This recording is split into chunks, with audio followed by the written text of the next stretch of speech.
आज्ञा 30 टी लाउज आज्ञा कोरापुट कला हांडी केन्दुझर केन्देरापड़ा कटक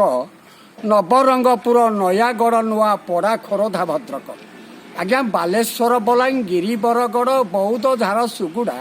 आज्ञा समलाईपुर सुंदरगढ़ और सोनपुर रायगढ़ आज्ञा मालकानगिरी मयूरभंज जे गंजाम गजपति को मन रखि जाजपुर साथे जगत सिंहपुर को आज्ञा ढेंकानालपुरी अनुगुल फूल बाणीदेवगढ़ जिला एपरी 30 जिला जे आमर ओडिशा पाई होइला। भारत में केतरी राज्य आज्ञा भारत में बर्तमान हूँ 28 राज्य 25 राज्य थिला आज्ञा राज्य गुड़े कहूँ आज्ञा आज्ञा आंध्र प्रदेश और राज्य बिहार गुजरात गोवा जम्मू काश्मीर अरुणाचल प्रदेश सिक्किम कर्णाटक त्रिपुरा मिजोराम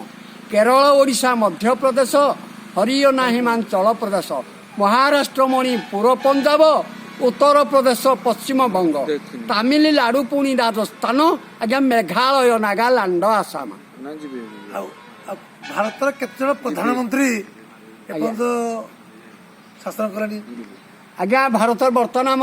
15 जन प्रधानमंत्री ना को आज्ञा प्रथम थिले पंडित नेहरू द्वितीय शास्त्री लाल बहादुर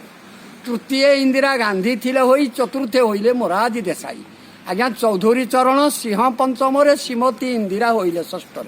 सप्तम राजीव गांधी युव मंत्री अष्टम वीपी सिंह रही नवम होइले श्री चंद्रशेखर पीवी नरसिंह राव दशम आज्ञा अटल बिहारी एकादश स्थान द्वादश देव गौड़ांकर नाम त्रयोदश थिले गुजराल होई चतुर्दश पुणी हेले बाजपेयी पंचदश पुणी ममन मोहन प्रधानमंत्री तो करिले ग्रहण 16 नंबर मनोरेंद्र मोदी आज्ञा दिल्ली सिंहासन पाई गादी। बर्तमान ओडिशा के जन मुख्यमंत्री को मुख्यमंत्री ना को के बर्तमान के जन मुख्यमंत्री ओडिशा में बताओ मुख्यमंत्री ना को आज्ञा कहूँ मुख्यमंत्री प्रथम आज्ञा प्रथम तृतीय सिंहताप नवकृष्ण नाम द्वितीय थी चतुर्थ बिजु पट्टनायक पंचम बीरेन मित्रटी मुख्य आज्ञा षष्ठ सदाशिव त्रिपाठी जान सप्तम श्री राजेन्द्र नारायण अष्टम श्री विश्वनाथ दास नवमे नंदिनी नामटी घोष आज्ञा दशे विनायक होइले मंत्री एकादश नीलमणि अच्छा द्वादश जानकी बल्लभ मूल त्रयोदश हेमानंद विश्वाल चतुर्दश आम गिरिध भाई छिंडी गला डेणा रहा ना आज्ञा पंचदश आम नवीन हीरो चिट फंड बेपार मो कारोबार आज्ञा कहीं किसी भावे ना। नमस्कार आज्ञा।